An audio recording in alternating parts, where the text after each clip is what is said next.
সাজেক ভ্রমণের মোটেও সহজ ছিল না, কথাটি সত্য। বিশেষ করে যারা পাহাড়ে গিয়ে উপরে ওঠার জন্য যাত্রা করে।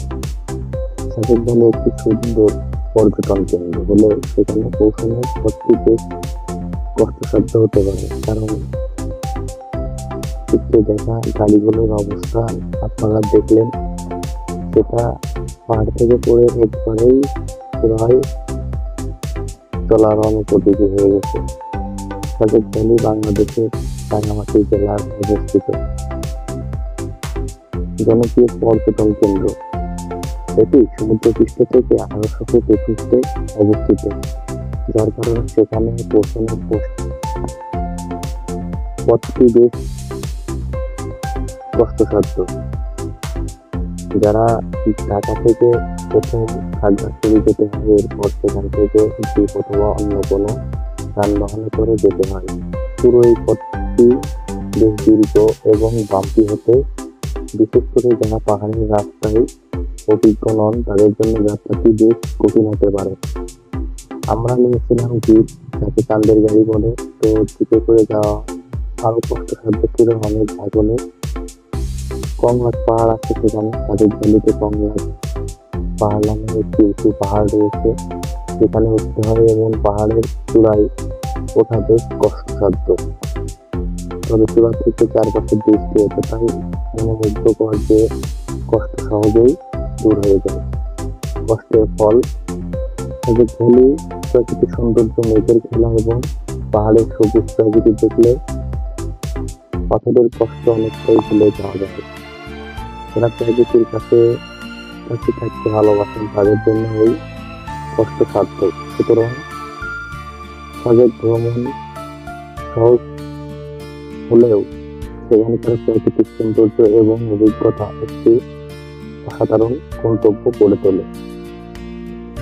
বাংলাদেশের বৃহৎ জেলা রাঙ্গামাটি উত্তর পশ্চিমে অবস্থিত। মিয়ানমার মিজোরাম বর্ডারের পাশ দিয়ে অবস্থিত সাজেক ভ্যালি বাংলাদেশের সর্ববৃহৎ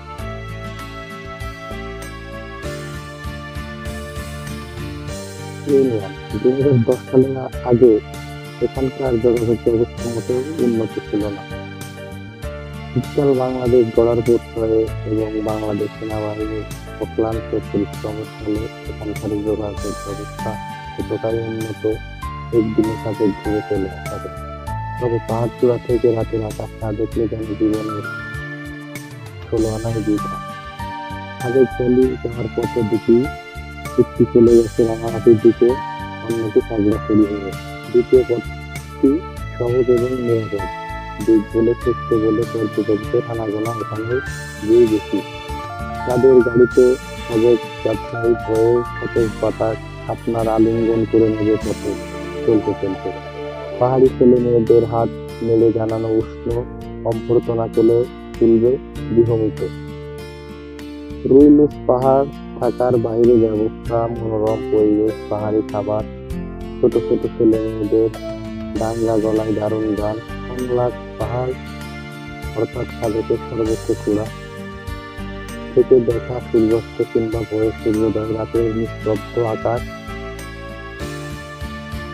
অগণিত নক্ষত্র মিলন মেলা উপভোগ করার পাশাপাশি যে বিষয়টি বিশেষ আকর্ষণ হিসেবে গণ্য হয় হলো দুপুরে দেখে আসা সবুজ পাহাড়গুলো খুব সকালে শুভ মেঘের চাদরে ঢেকে যায়।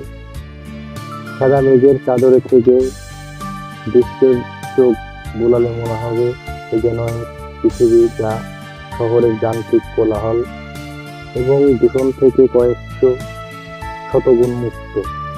উৎসুক মনকে একটি প্রশ্ন করা যায়, মেঘেদের ওপর পা দিলিয়ে ঝুলতে এমন অনুভূতি হবে? হ্যাঁ, এর সমাধান রয়েছে সাজেক। সুযোগ রয়েছে মেঘের ওপর দোলনায় বসে পা দোলানোর সুযোগ। মেঘের ওপর দিয়ে উড়ে যায় পাখিদের দেখে নিজেকে মনে হবে মুক্তা বিহঙ্গ।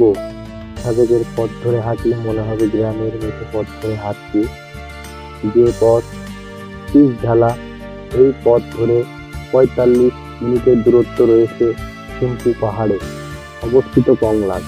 থিম্পু পাহাড় যেটি শুধু সাজেকেরই নয়, পুরো রাঙ্গামাটি জেলার সর্বোচ্চ পাহাড়। সমুদ্র পৃষ্ঠ থেকে 2800 ফুট উঁচু ছোট এই পাহাড়টিতে বসবাস করেন পাংখো আদিবাসীরা। তারা টুকটাক বাংলা বলতে পারলেও ইংরেজিতেই বেশ দক্ষ। কংলাক পাহাড়ে রয়েছে সুস্বাদু লাল পেয়ারা, কলা, জাম্বুরা, পাহাড়ি মরিচ, কথা হয় না বললেই নয়, এত ঝাল বলার বাহিরে। সাজেকের দুঃখ হলো লুসাই পাহাড়। সাজেকের দুই পাশে রাস্তা, তাকালে যেদিক দিয়ে সূর্যোদয় হয় সেদিকেই দেখা যাবে ছোট ছোট অনেক পাহাড়ের গুরু বিশাল এক পাহাড়, সেটাই লুসাই পাহাড়। বর্ষার পর শীতের আগে শরৎ হেমন্ত, নভেম্বর আগস্ট ভ্রমণের জন্য সেরা সময়। তখন প্রচুর মেঘ পাওয়া যায় এবং এছাড়া সারা বছরই ভ্রমণ করা যায়। সেনাবাহিনীর এসকর্ট যখন শুরু হয়, দুদিনেলা থেকে 11টা এবং 3টা এসকর্ট শুরু হয় সাজেক থেকে। এটি হবে সকাল 10টা এবং বেলা 3টায় এসকর্ট শুরু হয়। এসকর্ট ছাড়া যাওয়া যায় না, মনে রাখবেন। বিকালে এসকর্ট মিস হলে সেদিন আর যেতে পারবেন না।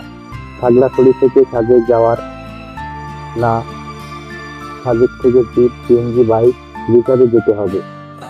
2 থেকে 6 জনের গ্রুপ হলে কোনো গ্রুপের সঙ্গে মিলে কিছু রিজার্ভ নেওয়ার চেষ্টা করবে। নিজস্ব গাড়ি বা বাইকে নিয়ে যাওয়া যায়, তবে পাখির রাস্তা দিয়ে অভিজ্ঞতা যাওয়ার উত্তম। বাইক যাওয়া যায় নিজে চালানোর উপর ভরসা থাকে। মনে রাখবেন, খাগড়াছড়ির পর আর কোনো ফিলিং স্টেশন নেই। সেক্ষেত্রে আপনারা সাথে করে রিজার্ভ ফুয়েল নিয়ে রাখতে পারেন।